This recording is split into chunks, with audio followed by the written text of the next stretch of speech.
চারিদিকে খালি মুসলমানদের বিজয়, মুসলমানদের বিজয়, মুসলমানদের বিজয়। রোমের বাদশা চিন্তা করে দেখলো অস্ত্র তো বেশি নাই, বাহিনীও বেশি নাই, কিন্তু এত বিজয় কিভাবে আনে রে। গবেষণা বাইর করলো যে মুসলমানদের একটা পাওয়ার আছে, এটা অ্যাটেন বোমার চেয়েও বেশি, এটার নাম হলো ঈমান। ঈমানের পাওয়ার। তাই রোমের বাদশা তার বাহিনীদেরকে ঘোষণা দিল, মুসলমানদের সঙ্গে তোমরা যুদ্ধ করবা, আমার কাছে একটা দলকে তোমরা জীবিত আমার কাছে নিয়ে আসবা, আমি মুসলমানদের ঈমানি পরীক্ষা করব। রোমের বাদশা সবচেয়ে সুপার পাওয়ার, তৎকালীন সময়ের সবচেয়ে পাওয়ারফুল বাদশা হলো রোমের বাদশা। বলল মুসলমানদের ঈমানি পরীক্ষা করব। যুদ্ধ শুরু হয়ে গেল। হযরত ওমর রাদিয়াল্লাহু তাআলা আনহু পাঠাইলেন মুসলমানের একটা গ্রুপ ওই রোমের বাদশার বাহিনীর কাছে আটকা পড়ে গেছে। বাহিনীরা মুসলমানদেরকে গ্রেফতার করে জীবিত অবস্থায় বাদশার সামনে দাঁড় করাইল। বাদশা বলল সবগুলারে লকাবের ভিতরে ঢুকাও, আগামীকালকে কথা বলবো। সবগুলারে লকাবে ঢুকাইল। পরের দিন বাদশা একটা চেয়ারে বসা অনুমতি দিল, মুসলমানদের যে গ্রুপটা তোমরা বন্দি করে রাখছো সবগুলারে আমার সামনে নিয়ে আসো।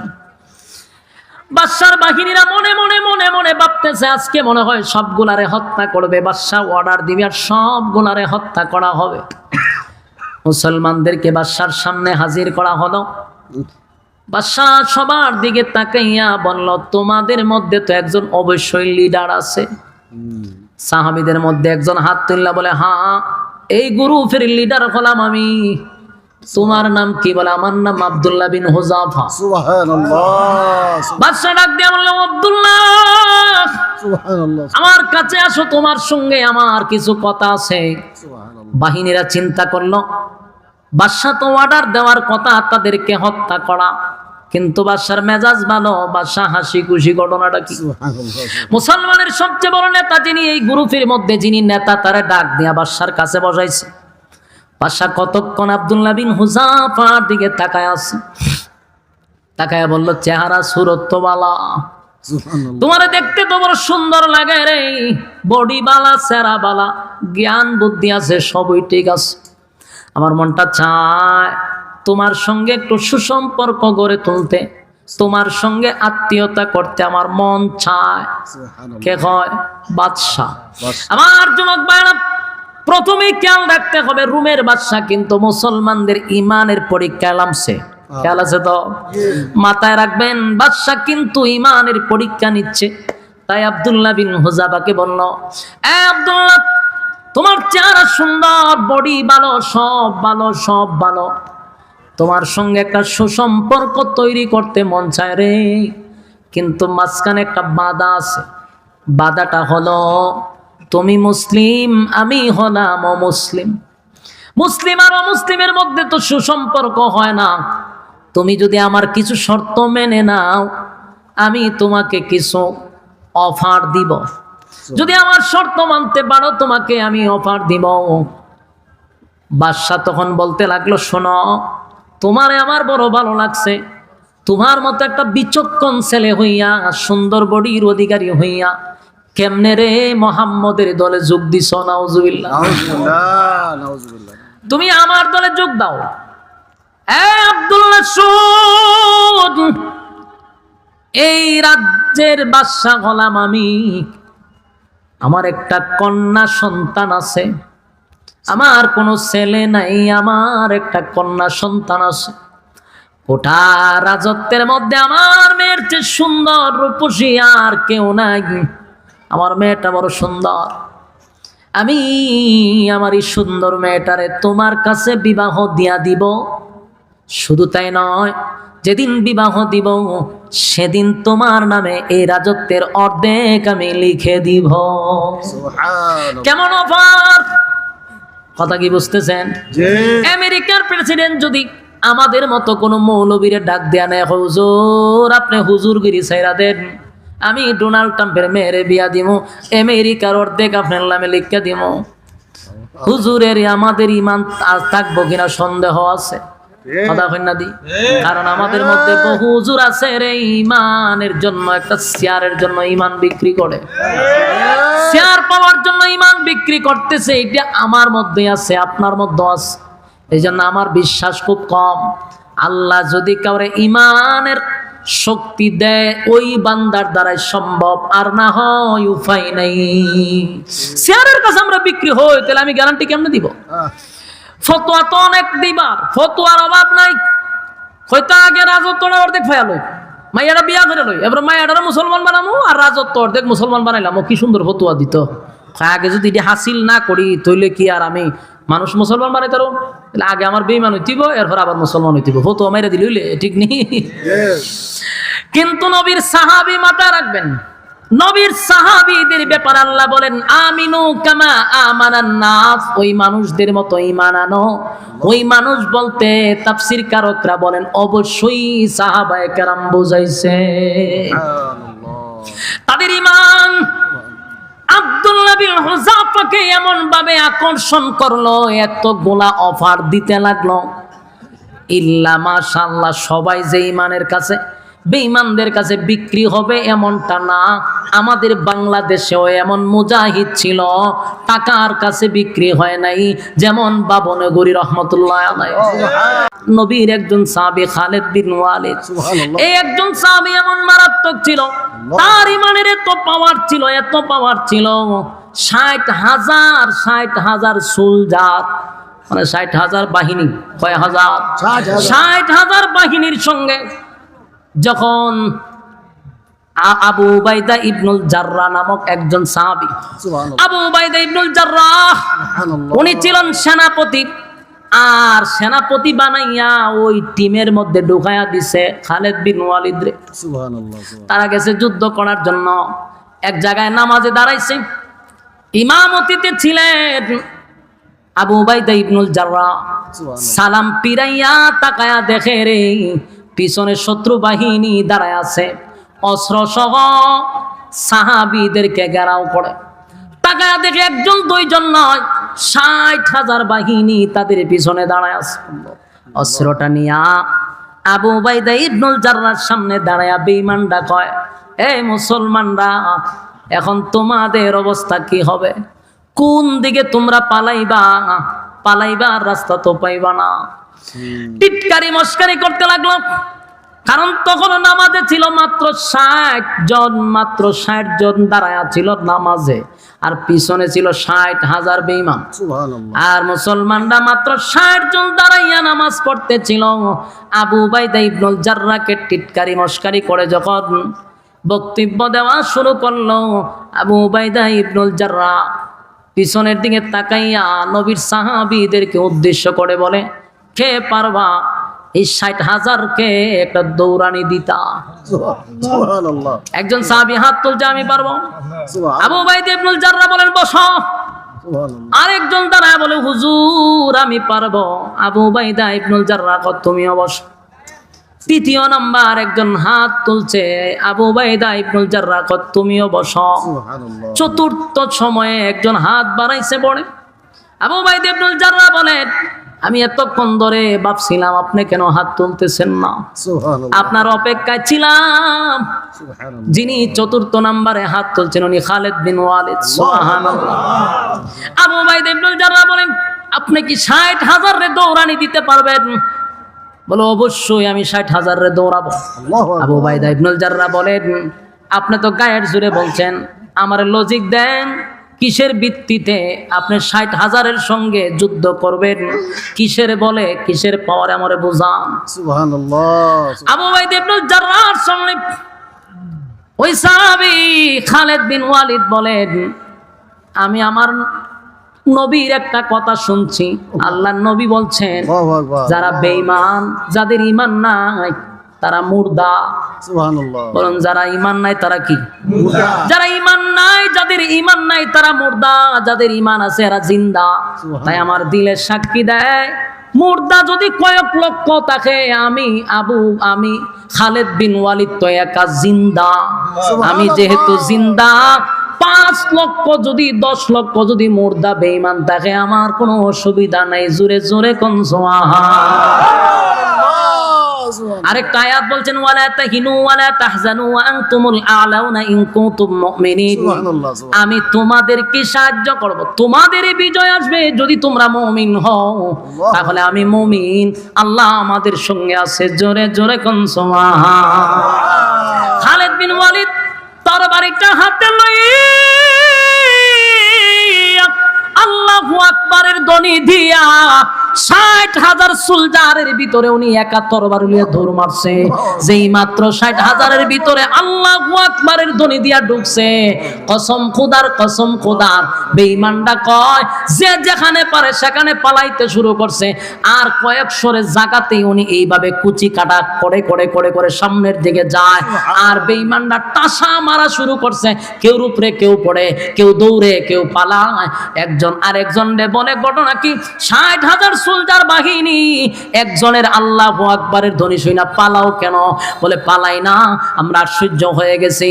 খালিদ বিন ওয়ালিদ যখন ৬০,০০০ সোলজারের ভিতরে ঢুকছে আর তরবারি যখন একটা আসমানের দিকে তুলে দেখলাম একটা উড়াইছে, আসমান থেকে শত শত শত শত তরবারি নিচের দিকে লামে। চিৎকার দিয়া কোন সুবহান। একটা জবান বন্ধ রাখবেন না, বলুন আল্লাহু আকবার। আরো জোরে কোন আল্লাহু আকবার। এই ইমানের আওয়াজ দিয়ে বলুন আল্লাহু আকবার। নবীজির সাহাবীদের ঈমান, আমিনু কামা আমানান নাস, আমিনু কামা আমানান নাস। এর অর্থ হলো সাহাবায়ে কেরামদের মতো ঈমান আনো। এই ঈমান আর নেকামল, ঈমান আর নেকামল দুইটা গুণে গুণান্বিত যারা, কানাত লাহুম জান্নাতুল ফিরদাউসি নুজুলা।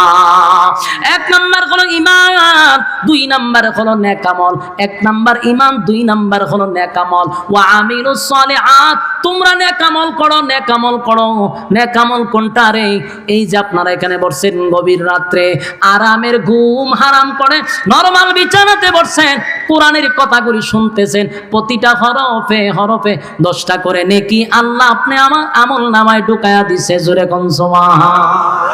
আমার যুবক ভাইরা, নেকামল নেকামল নেকামল নেকামল নেকামল ঈমান আর নেকামল দুইটা গুণে গুণান্বিত হইয়া যদি যারা পরিমাণ ঈমান লইয়াও যদি কেউ কবরে যায় রে, আল্লাহ ওয়াদা দেয়, বান্দা ওয়াদা দিলাম যারা পরিমাণ ঈমান লইয়া যদি কবরে আসো, গুনার কারণে জাহান্নামের আগুনে আল্লাহ জ্বলাবে, পোড়াবে, কিন্তু একটা সময় বান্দারে ধইরা জান্নাতে ঢোকাবে ওই যারা পরিমাণ ঈমান থাকার কারণে।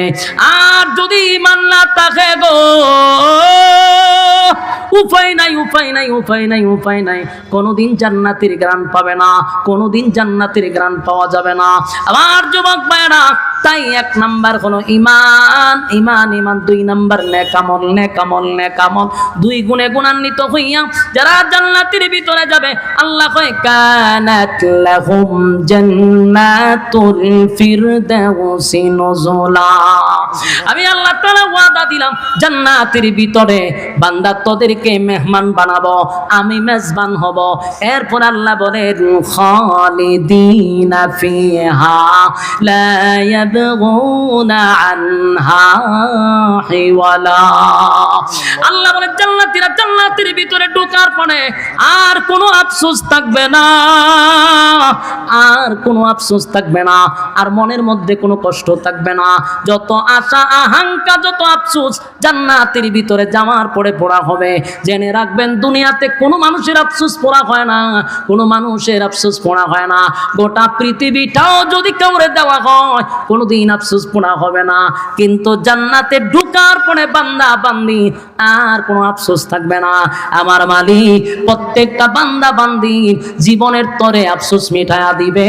এক নাম্বার হলো মানুষ জান্নাতে যাবে তার মরণ নেই। দুনিয়াতে দেশের প্রেসিডেন্ট হোক, আমেরিকার প্রেসিডেন্ট হইল মরণ আছে না নাই? জোরে কয় মরণ আছে, মরণ আছে, মরণ আছে। বুড়া হবে, মরণ আছে, মানুষ বৃদ্ধ হবে। আর জান্নাতের ভিতরে এক নাম্বার পুরস্কার হলো আর কোনদিন মরবেন না। এই নিয়ামত কারা কারা চান? দুইটা হাত তুলে দেখায়। আল্লাহু তাকবীর, আল্লাহু তাকবীর।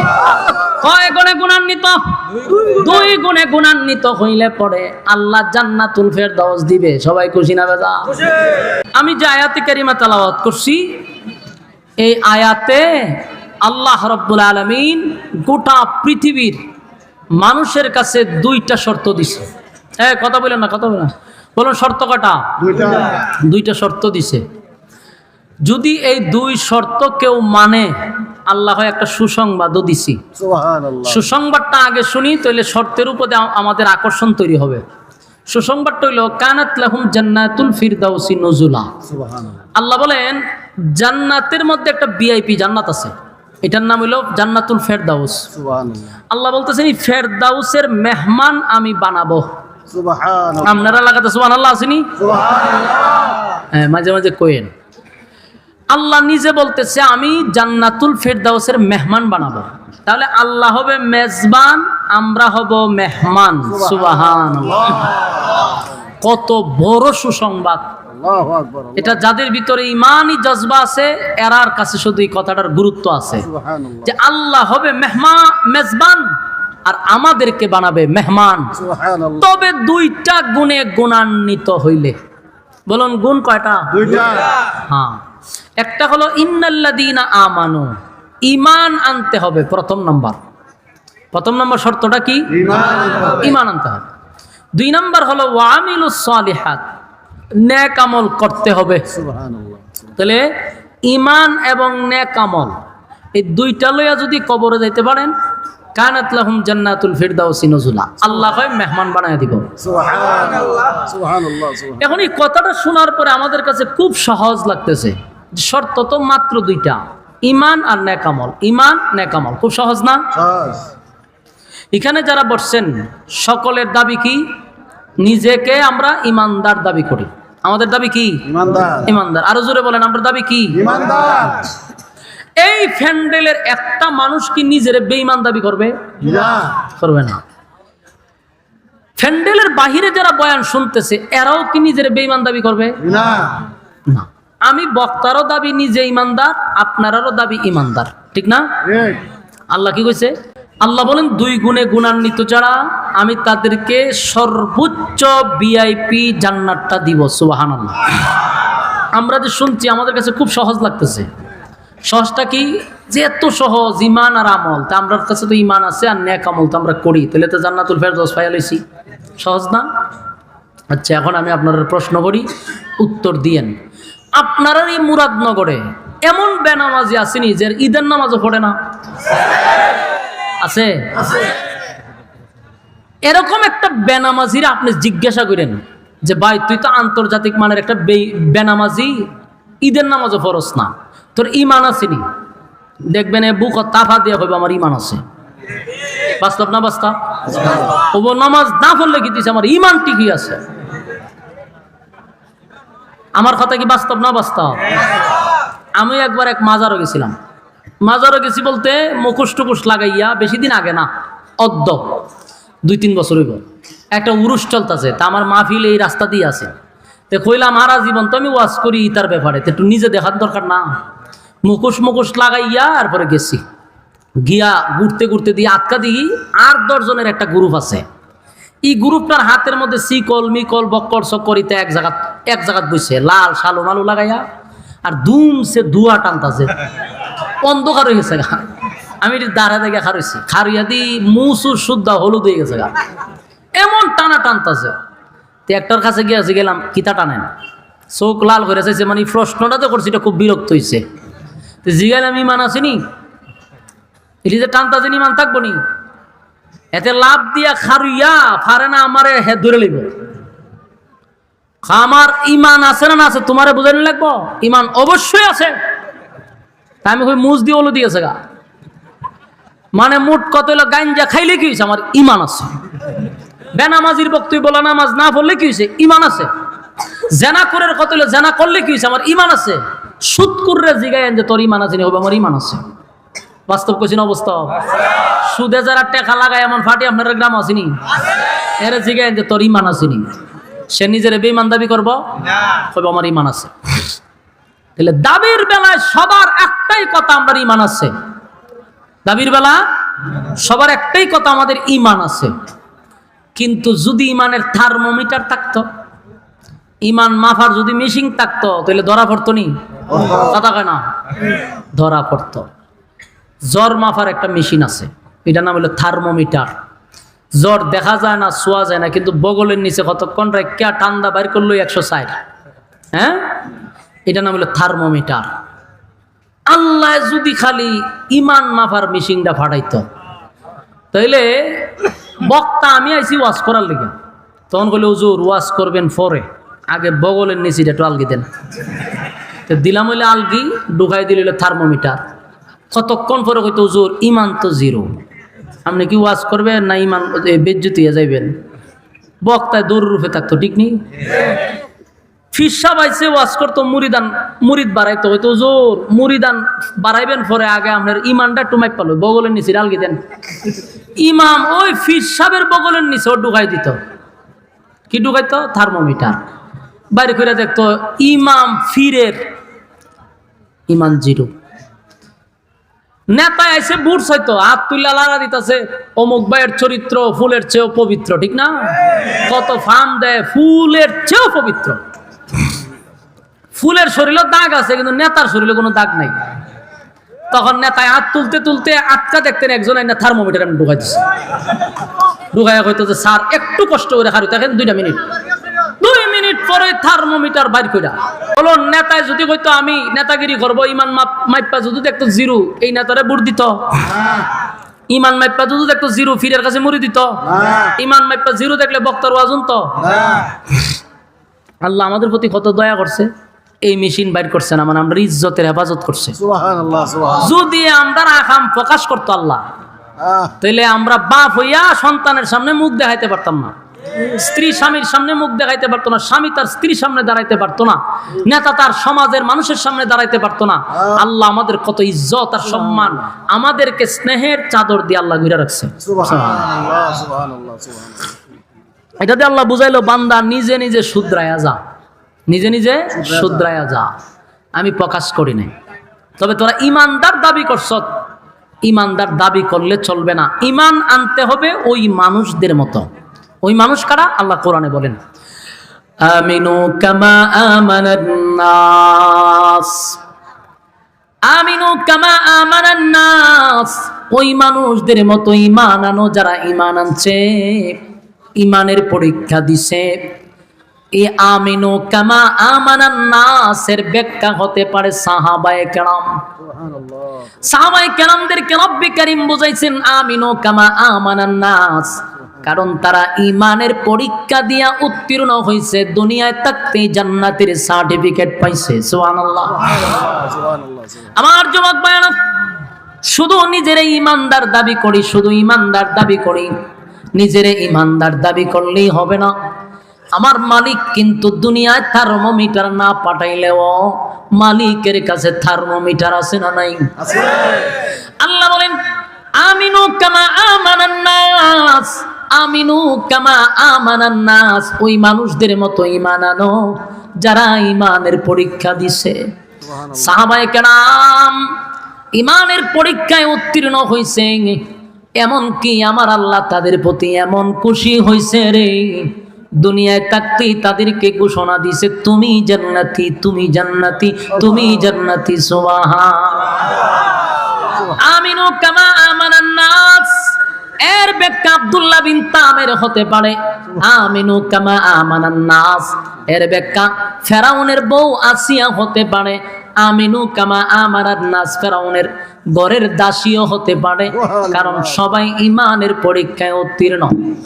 আমরা নিজেরা নিজেরা ইমানদার দাবি করি গো, ইমানদার দাবি করি, কিন্তু আল্লাহ বলেন যারা ইমানদার তাদের উপরে পরীক্ষা হবে। বলুন কি হবে? যুবক ভাইরা, ইমানের পরীক্ষা আসবে, ইমানের পরীক্ষা আসবে, কোনো সন্দেহ নাই।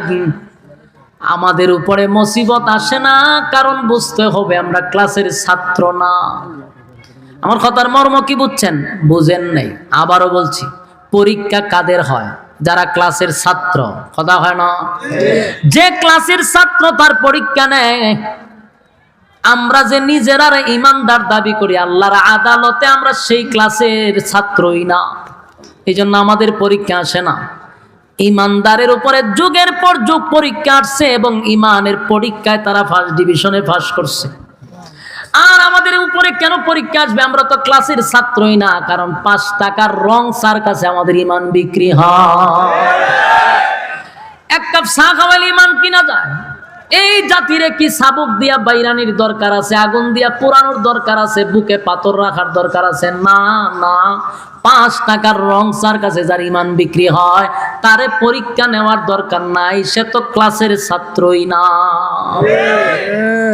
আমার যুবক ভাইরা, যারা পরীক্ষায় পাস করবে, কানাত লাহুম জান্নাতুল ফিরদাউসি নুজুলা, তাদের জন্য জান্নাতুল ফিরদাউস। তাই পরীক্ষা নিবে রে, পরীক্ষা দিতে হবে, ইমানের পরীক্ষা, ইমানের পরীক্ষা। আমার যুবক ভাইরা, আমিনু কামা আমানান নাস, ওই মানুষদের মতো ঈমান আনো যারা ইমানের পরীক্ষা দিছে।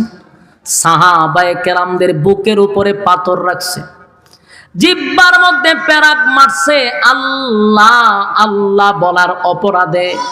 কেন আল্লাহ আল্লাহ বলল? এই জন্য তাদের জিহ্বা টান দিয়া পেরাক মারছে, কিন্তু একটা মুহূর্তের জন্য মালিকের নাম ডাকা বন্ধ করে নাই। কত সাহাবীদেরকে গাছের সঙ্গে বেঁধে মার সামনে সন্তানকে উলঙ্গ করে মারছে, সন্তানের সামনে মারে, লজ্জাস্থানে বর্ষা মারছে, এরপরও ঈমান দেয় নাই, জীবন দিয়া দিছে, ঈমান দেয় নাই, ঈমান দেয় নাই। এই জন্য আল্লাহ বলেন আমিনু কামা আমানান নাস, ওই মানুষদের মতো ঈমান আনো। ওই মানুষ কারারে, তারাই তো সাহাবায়ে কেরাম। আমার যুবক ভাইরা, সাহাবীদের ঈমান, এই জন্য বেশি বেশি বেশি করে সাহাবায়ে কেরামদের জীবনী পড়বেন, তাহলে ঈমানি জজবা বাড়বে, ঈমান শক্তিশালী হবে।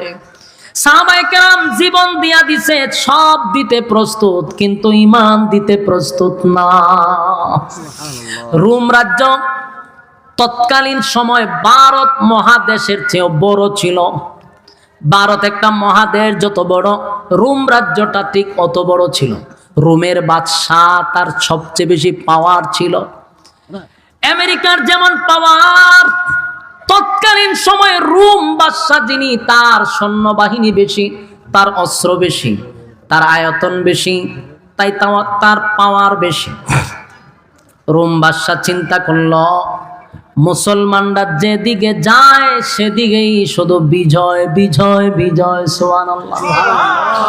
মুসলমানরা যেদিকে যায় সেদিকে শুধু ইসলামের বিজয়ের পতাকা, বিজয়ের পতাকা উঠতেছে। ঘটনা কি? তাদের অস্ত্র কম, তাদের বাহিনী কম, অস্ত্র কম, বাহিনী কম। অস্ত্র কম, বাহিনী কম থাকার পরেও তারা যেদিকে যায় ওই দেশেই বিজয়ের পতাকা টাঙায়া দেয়। সুবহানাল্লাহ। কোনোভাবেই মুসলমানদের সঙ্গে পারা যায় না রে। ঘটনা কি? ওই রোমের বাদশা চিন্তা করে, গবেষণা করে যেটা পাইল, এটা হলো মুসলমানরা অস্ত্রের বলে যুদ্ধ করে না গো। মুসলমানরা অস্ত্রের বলে যুদ্ধ করে না, বাহিনীর বলে যুদ্ধ করে না। তাহলে কিসের মাধ্যমে যুদ্ধ করে? মুসলমানরা যে যুদ্ধ করে এটা হলো ঈমানের শক্তিতে। সুবহানাল্লাহ। না হয় বদরের যুদ্ধের ইতিহাস আপনারা জানেন। আবু জাহেল কিন্তু অস্ত্র সহ প্রশিক্ষণপ্রাপ্ত সেনাবাহিনী, লোহার পোশাক পরিধান করে 1000 বাহিনী 313 জন সাহাবীর সঙ্গে মোকাবেলা করে। কুচি কাটা করছে সাহাবায়ে কেরাম, কুচি কাটা করছে। আল্লাহ তাআলা 313 জনকে বিজয় দিছে। এদের অস্ত্রের কোনো শক্তি ছিল না, শরীরের কোনো শক্তি ছিল না, কারণ বদরের ইতিহাস পড়ছি রে। বদরের যুদ্ধে যারা অংশগ্রহণ করছে তাদের শরীরে কাপড় ছিল না, যুদ্ধের পোশাক ছিল না, অস্ত্র ছিল না, পেটে খাবার ছিল না। খেজুরের ডাল লইয়া নামছে, শরীরে কাপড় নাই, পেটে খাবার নাই। এরপরে যুদ্ধে লাইমা আল্লাহ বিজয় দিছে। যেদিকে যায় নবীর আমলে, ও নবী 27টা যুদ্ধে অংশগ্রহণ করছে আল্লাহ নবী নিজে। যেদিকে পাঠাইছে সে দেশটাকে বিজয় করছে। সুবহানাল্লাহ, সুবহানাল্লাহ। এরপরে আসলো আবু বকরের শাসনামল। আবু বকরের শাসনামলে বহু দেশ বিজয় করছে। আবু বকর দুনিয়ার থেকে বিদায় হয়ে গেল। খলিফাতুল মুসলিমিন হযরত উমর যখন খেলাফতে আসলো, তখন যেদিকে যায় সেদিকে খালি মুসলমানদের বিজয়, মুসলমানদের বিজয়, মুসলমানদের বিজয়। রোমের বাদশা চিন্তা করে দেখলো অস্ত্র তো বেশি নাই, বাহিনীও বেশি নাই, কিন্তু এত বিজয় কিভাবে আনে রে। গবেষণা বাইর করলো যে মুসলমানদের একটা পাওয়ার আছে, এটা অ্যাটেন বোমার চেয়েও বেশি, এটার নাম হলো ঈমান। ঈমানের পাওয়ার। তাই রোমের বাদশা তার বাহিনীদেরকে ঘোষণা দিল, মুসলমানদের সঙ্গে তোমরা যুদ্ধ করবা, আমার কাছে একটা দলকে তোমরা জীবিত আমার কাছে নিয়ে আসবা, আমি মুসলমানদের ঈমানি পরীক্ষা করব। রোমের বাদশা সবচেয়ে সুপার পাওয়ার, তৎকালীন সময়ের সবচেয়ে পাওয়ারফুল বাদশা হলো রোমের বাদশা। বলল মুসলমানদের ঈমানি পরীক্ষা করব। যুদ্ধ শুরু হয়ে গেল। হযরত ওমর রাদিয়াল্লাহু তাআলা আনহু পাঠাইলেন মুসলমানের একটা গ্রুপ ওই রোমের বাদশার বাহিনীর কাছে আটকা পড়ে গেছে। বাহিনীরা মুসলমানদেরকে গ্রেফতার করে জীবিত অবস্থায় বাদশার সামনে দাঁড় করাইল। বাদশা বলল সবগুলারে লকাবের ভিতরে ঢুকাও, আগামীকালকে কথা বলবো। সবগুলারে লকাবে ঢুকাইল। পরের দিন বাদশা একটা চেয়ারে বসা অনুমতি দিল, মুসলমানদের যে গ্রুপটা তোমরা বন্দি করে রাখছো সবগুলারে আমার সামনে নিয়ে আসো। বাদশার বাহিনীরা মনে মনে মনে মনে ভাবতেছে আজকে মনে হয় সবগুলারে হত্যা করবে। বাদশা অর্ডার দিবে আর সবগুলারে হত্যা করা হবে। মুসলমানদেরকে বাদশার সামনে হাজির করা হলো। বাদশা সবার দিকে তাকাইয়া বলল, তোমাদের মধ্যে তো একজন অবশ্যই লিডার আছে। সাহাবীদের মধ্যে একজন হাত তুললা বলে, হ্যাঁ এই গ্রুপের লিডার হলাম আমি। তোমার নাম কি? বলে আমার নাম আব্দুল্লাহ বিন হুযাফা। সুবহানাল্লাহ। বাদশা ডাক দিয়া বলল, আব্দুল্লাহ সুবহানাল্লাহ, আমার কাছে আসো, তোমার সঙ্গে আমার কিছু কথা আছে। সুবহানাল্লাহ। বাহিনীরা চিন্তা করলো বাদশা তো অর্ডার দেওয়ার কথা তাদেরকে হত্যা করা, কিন্তু বাদশার মেজাজ ভালো, বাদশা হাসি খুশি। ঘটনাটা কি? মুসলমানের সবচেয়ে বড় নেতা যিনি, এই গ্রুপের মধ্যে যিনি নেতা, তারা ডাক দিয়া বাদশার কাছে বসাইছে। বাদশা কতক্ষণ আব্দুল্লাহ বিন হুযাফার দিকে তাকায় আছে। তাকায় বলল, চেহারা সুরত তো বালা, তোমারে দেখতে তো বড় সুন্দর লাগে রে, বডি বালা, চেহারা বালা, জ্ঞান বুদ্ধি আছে, সবই ঠিক আছে। আমার মনটা চায় তোমার সঙ্গে একটু সুসম্পর্ক গড়ে তুলতে, তোমার সঙ্গে আত্মীয়তা করতে আমার মন চায়। কে হয়? বাদশা। আমার যুবক ভাইরা, প্রথমেই খেয়াল রাখতে হবে রোমের বাদশা কিন্তু মুসলমানদের ঈমানের পরীক্ষা নামছে। খেয়াল আছে তো? মাথায় রাখবেন, বাদশা কিন্তু ঈমানের পরীক্ষা নিচ্ছে।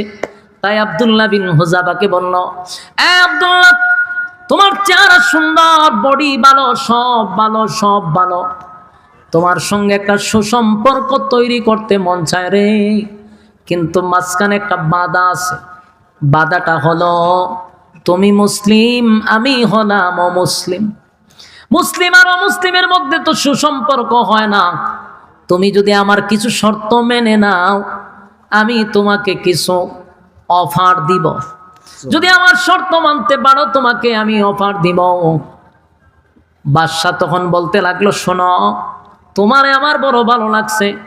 তোমার মতো একটা বিচক্ষণ ছেলে হইয়া, সুন্দর বডির অধিকারী হইয়া কেমনে রে মুহাম্মদের দলে যোগ দিছ? নাউজুবিল্লাহ, নাউজুবিল্লাহ। তুমি আমার দলে যোগ দাও। এ আব্দুল্লাহ, শুন, এই রাজ্যের বাদশা হলাম আমি। আমার একটা কন্যা সন্তান আছে। আমার কোনো ছেলে নাই, আমার একটা কন্যা সন্তান আছে। গোটা রাজত্বের মধ্যে আমার মেয়ের চেয়ে সুন্দর রূপসী আর কেউ নাই। আমার মেয়েটা বড় সুন্দর। আমি আমার এই সুন্দর মেয়েটারে তোমার কাছে বিবাহ দিয়া দিব। শুধু তাই নয়, যেদিন বিবাহ দিব সেদিন তোমার নামে এই রাজত্বের অর্ধেক আমি লিখে দিব। কেমন অফার? কথা কি বুঝতেছেন? আমেরিকার প্রেসিডেন্ট যদি আমাদের মতো কোনো মৌলবীরে ডাক দেয়া নেয়, হুজুর আপনি হুজুরগিরি ছাইরা দেন, আমি ডোনাল্ড ট্রাম্পের মেয়েরে বিয়া দিব, আমেরিকার অর্ধেক আপনার নামে লিখে দিব, হুজুরের আমাদের ইমান আজ থাকবো কিনা সন্দেহ আছে। কথা কই না দি? কারণ আমাদের মধ্যে বহু হুজুর আছে রে ইমানের জন্য, একটা শেয়ারের জন্য ইমান বিক্রি করে, শেয়ার পাওয়ার জন্য ইমান বিক্রি করতেছে। এটা আমার মধ্যে আছে, আপনার মধ্যে আছে। এই জন্য আমার বিশ্বাস খুব কম, আল্লাহ যদি কাউরে ইমানের শক্তি দেয় ওই বান্দার দ্বারাই সম্ভব, আর না হয় উপায় নাই। শেয়ারের কাছে আমরা বিক্রি হই, তাহলে আমি গ্যারান্টি কেমনে দিব? ফতোয়া তো অনেক দিবার, ফতোয়ার অভাব নাই। হয়তো আগে রাজত্বটা অর্ধেক ফেয়া লই, মাইয়াটা বিয়া করে লই, এবার মাইয়াটা মুসলমান বানামো আর রাজত্ব অর্ধেক মুসলমান বানাইলাম, ও কি সুন্দর ফতোয়া দিত। আগে যদি এটি হাসিল না করি তাহলে কি আর আমি মানুষ মুসলমান বানাইতে পারো? তাহলে আগে আমার বেঈমান হইতিব, এরপর আবার মুসলমান হইতিব, ফতোয়া মাইরা দিলে ঠিক নেই। কিন্তু নবীর সাহাবী মাথা রাখবেন, নবীর সাহাবীদের ব্যাপারে আল্লাহ বলেন আমিনু কামা আমানান নাস, ওই মানুষদের মতো ঈমান আনো। ওই মানুষ বলতে তাফসীর কারকরা বলেন অবশ্যই সাহাবায়ে কেরাম বুঝাইছে তাদের ঈমান। আব্দুল্লাহ বিন হুযাফাকে এমন ভাবে আকর্ষণ করলো, এতগুলা অফার দিতে লাগলো, ইল্লা মাশাআল্লাহ সবাই যে ঈমানের কাছে বেঈমানদের কাছে বিক্রি হবে এমনটা না। আমাদের বাংলাদেশেও এমন মুজাহিদ ছিল, টাকার কাছে বিক্রি হয় নাই, যেমন বাবনগরী রহমতুল্লাহ আলাইহি।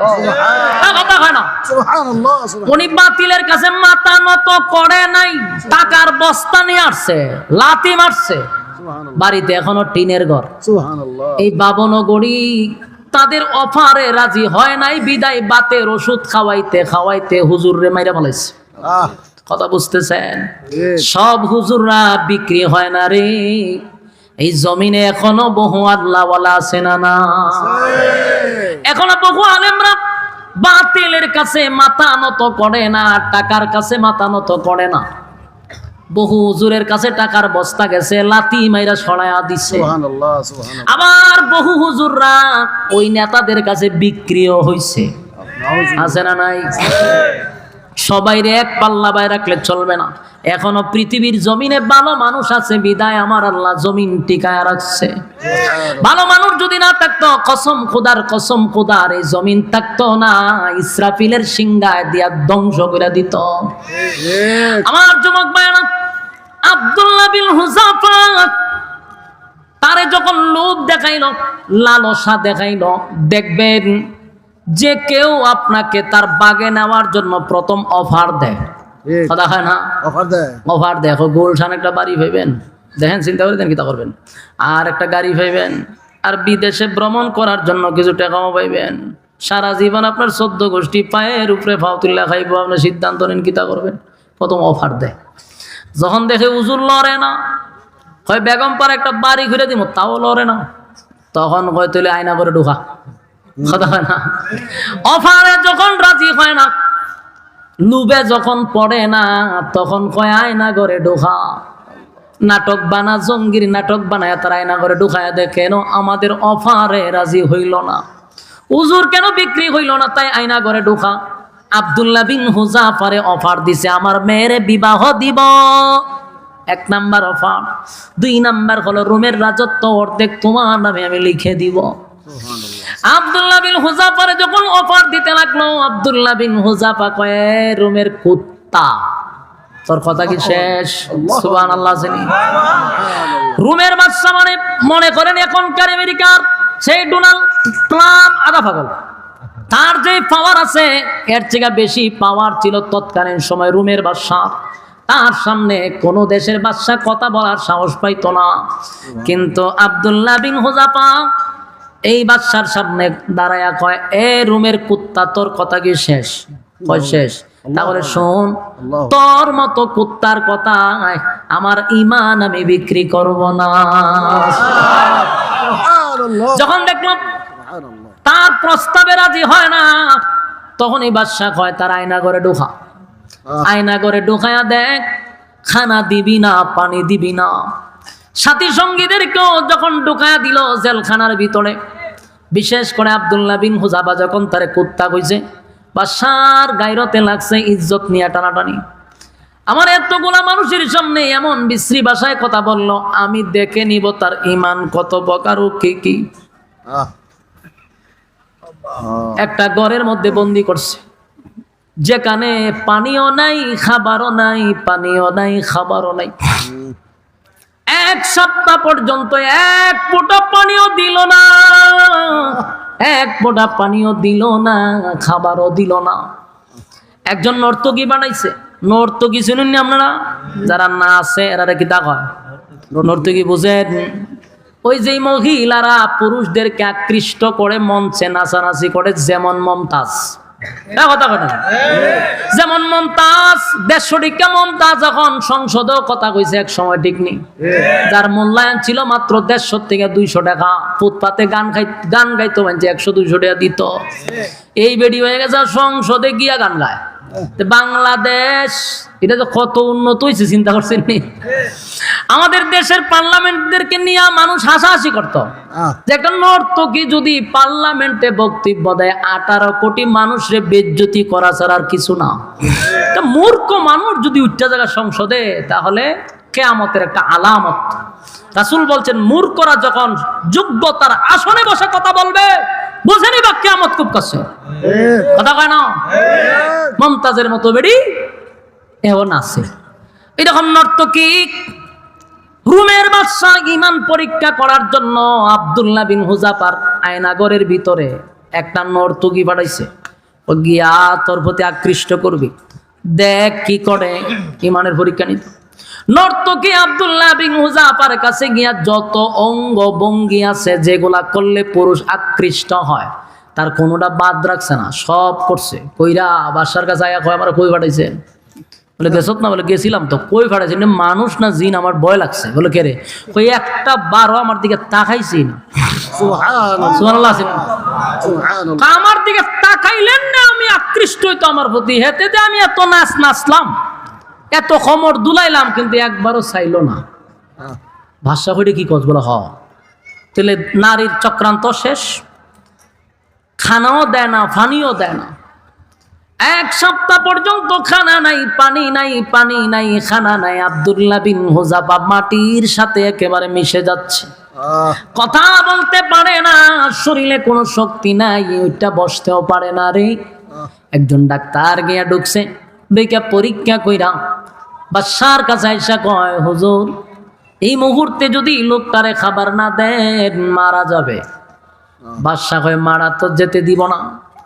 খাবার দিছে একটা প্লেটের মধ্যে শুকরের মাংস আর পানির বদলে মদ। বলুন দুটোটা পাক না নাপাক? নাপাক খাবার। শুকরের মাংস আর হইল মদ নিয়া যখন ঢুকছে আর বলছে খাবার দিবার সময় বলবা যে এটার মাঝে মদ আর এটার মাঝে শুকরের মাংস। আব্দুল্লাহ বিন হুযাফার কাছে খাবার লইয়া গেল, গিয়া কইল, নাও খানা খাও, এটার মধ্যে শুকরের মাংস, এটা মদ। আব্দুল্লাহর শারীরিক দুর্বলতা আছে রে, কারণ 6 দিন ধরে খানা নাই, পানি নাই, উঠতে পারে না, বসতেও পারে না, ভালো করে কথাও বলতে পারে না। এটাই তো স্বাভাবিক, কারণ তার দুর্বলতা শারীরিক, না খাওয়ার কারণে, ঠিক নেই? কিন্তু আমার জবাব দেন, আব্দুল্লাহর ভিতরে কি ঈমানের কোনো দুর্বলতা আছে? না, ঈমানের কোনো দুর্বলতা নেই। আব্দুল্লাহর সামনে যখন বলা হয়েছে এটা শুকরের মাংস আর এটা হলো মদ, আব্দুল্লাহ চোখ রাঙ্গায়া বলে, এগুলা নিবি না লাথি মেরে ফালায়া দিব? জোরে জোরে কোন সুবহানাল্লাহ। ডাক্তার আশ্চর্য হয়ে গেছে। 6 দিন ধরে খাবার নাই, পানি নাই, সে তো কথা বলারই কথা না, কিন্তু সে রাগ করে কয় লাথি মেরে ফালায়া দিব।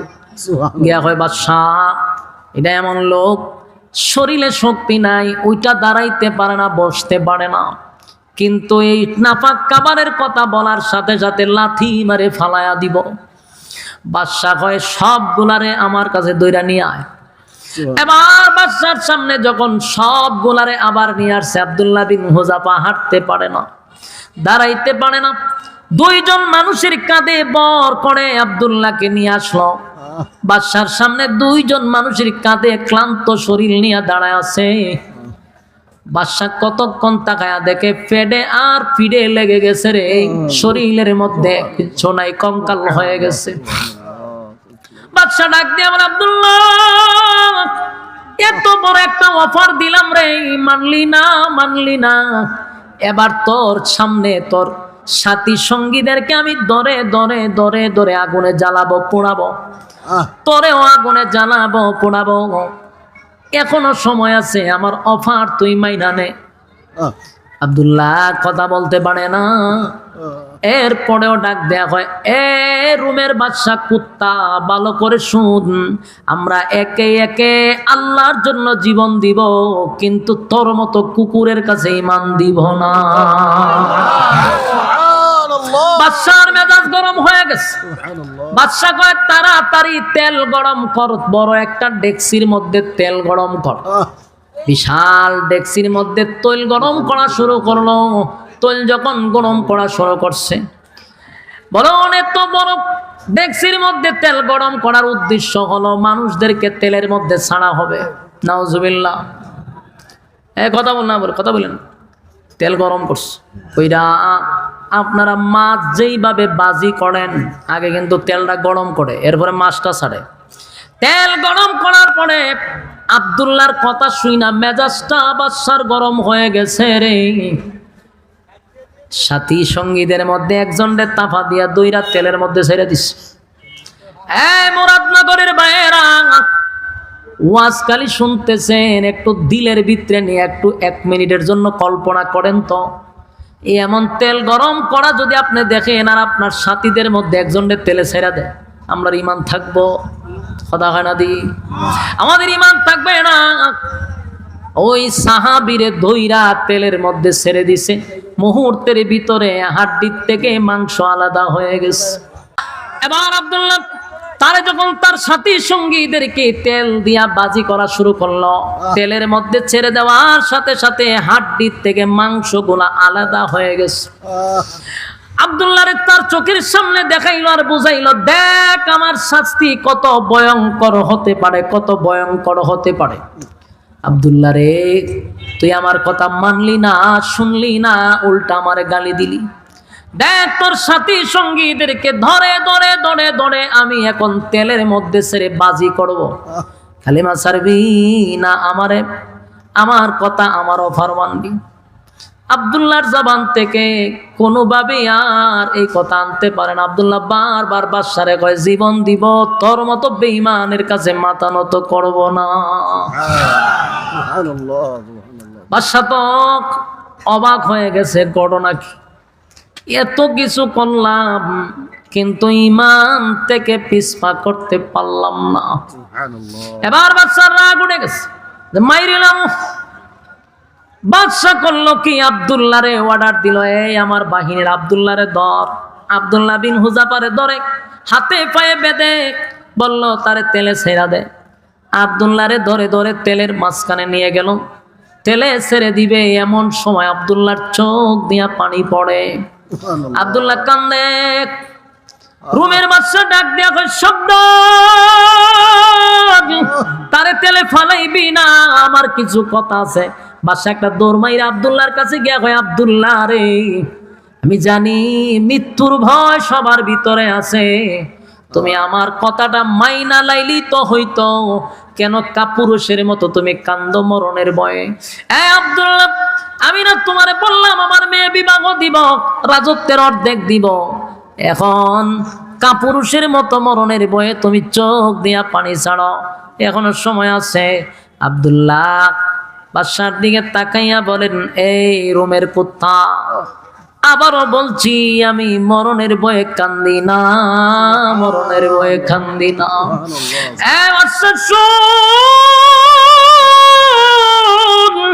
আমার কান্নার কারণ হলো আমার অল্প বয়স, আমার বয়স বেশি না, কালেমা পড়ছি বেশি দিনও হয় নাই। আমার এই অল্প সময়ে আমার মালিকের জন্য আমি কি করলাম, আমার মালিকের জন্য আমি কি করলাম রে? সেই ব্যথায় ব্যতীত হইয়া আমি কান্দি। আমি যদি এখন তেলে জাপ দেই, আমি শাহাদাত বরণ করলাম, আমার মালিক যদি আবার জীবিত করত, আবার আল্লাহর রাস্তায় জীবন দিতাম, আবার জীবিত করত, আবার জীবন দিতাম। এইভাবে আমার মালিক যদি 100 বার জীবন দিত, 100 বার আল্লাহর রাস্তায় শাহাদাত বরণ করতাম, মোটামুটি আমার একটু আফসোস পুরা হইতো।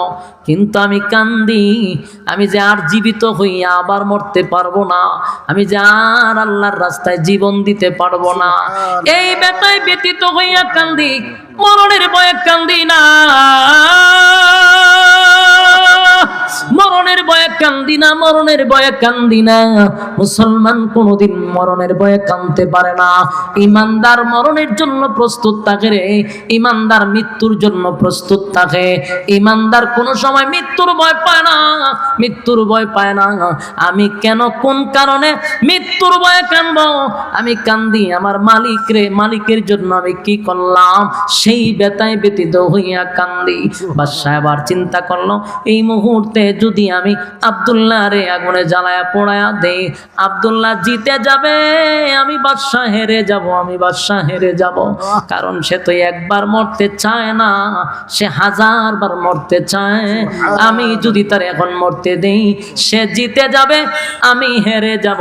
তাই বাদশা কয়, সাবধান, তারে আর তেলে ফলাইবি না। বাদশা এবার চিন্তায় পড়ে গেল, যে শর্ত দেই এটাই তো মানে না, আমি এখন তাদেরকে কেমনে ছেড়ে দেই, কি বইলা ছাড়ব? বাদশার তো একটা ইজ্জত আছে, আমি তাদেরকে ধরে আনছি শাস্তি দেওয়ার জন্য, এখন আমি কি বইলা তাদেরকে ছাড়ব? বাদশারও বুঝ আসছে যে এই জাতি এমন এক জাতি, জীবন দিতে প্রস্তুত, ইমান দিতে প্রস্তুত না। তাই ওই বাদশা বুঝতে পারছে আগামীর এই সব কিছু মুসলমানদের হাতেই চলে যাবে, কেউ তাদেরকে ঠেকাইতে পারবে না। কারণ অস্ত্রের বলে যুদ্ধ করে না, তারা ইমানের বলে যুদ্ধ করে। আমার যুবক ভাইরা, বাদশা ডাক দিয়া বলে, আব্দুল্লাহ, আমি তোমারে আগুনে পোড়াইব না, তোমার সাথী সঙ্গীদেরকে আমি ছেড়ে দিব, কাউরে আমি শাস্তি দিব না, কাউরে আমি বন্দি করব না। শুধু এতটুকু জানতে চাই,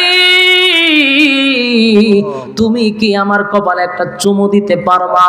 আমার কপালে যদি একটা চুমা দাও, আমি ওয়াদা দিলাম তোমার যত সাথী আছে, সঙ্গী আছে, সবগুলারে আমি জেল থেকে বাহির করে দিব, আমি নিরাপদে তোমাদের এলাকায় পৌঁছায়া দিব।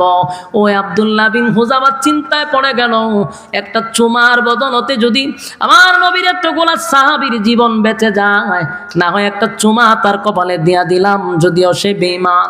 আব্দুল্লাহ বিন হুযাফা ওই বাদশার কপালে চুমা দিয়া নবীর এতগুলা সাহাবীদেরকে জেলখানা থেকে মুক্তি করে দিল।